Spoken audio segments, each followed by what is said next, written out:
So let's now speak to Jordan Anderson, who's the Sub-Saharan Africa analyst for IHS Markit. He joins us from Washington. Thank you very much for speaking to us. If I can start by getting your initial thoughts on the violence that we've seen in Addis Ababa, could it be the start of perhaps something that is more sustained, or will it prove short-lived? So the exact cause of this violence is unknown. It's likely it was a minor incident that took place on the fringes of the city. But really there's two factors that have been key in making this something that has become wider, turned it into ethnically targeted violence between Oromos, members of other smaller ethnic groups.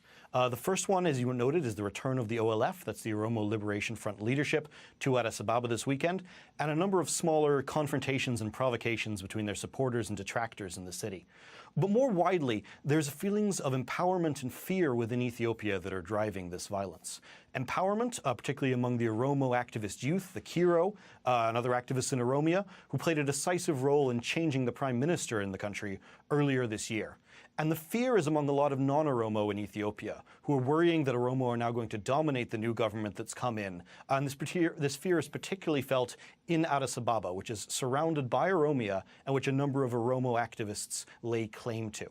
And what has been perceived as the slow police response in intervening in the violence that we've seen this weekend, and also authorities allowing mass demonstrations condemning the violence in Addis Ababa, those two factors are only going to further these feelings of empowerment and fear among these groups in Ethiopia.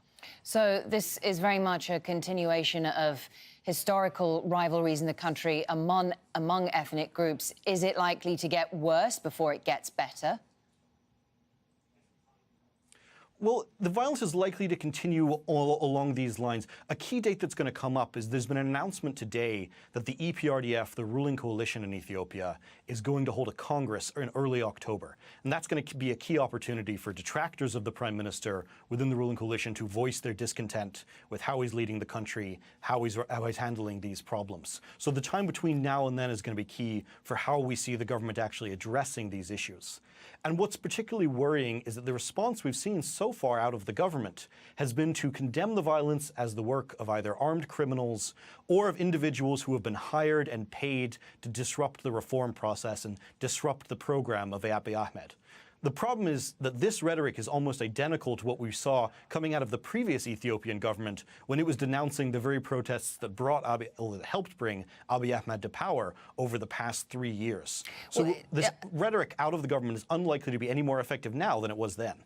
Right, and so, as you say, Prime Minister Abiy Ahmed is Ethiopia's first Oromo leader. That was a very significant move for the country. It appeared to pacify protests for some time. But if he has his enemies and his detractors, could that mean that his position is not sustainable over the next few months?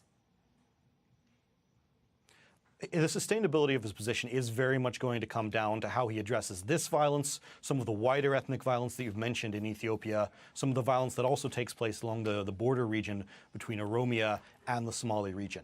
Absolutely, if this violence continues, certainly if it escalates in the capital, Addis Ababa, that will be a very powerful political tool for his opponents within the ruling coalition to come after him and try to push him out. And there are certainly individuals who would like to do that if they are given the opportunity. So definitely this is something that he needs to address and have a better answer to than some of the rhetoric we've seen immediately coming out of the government.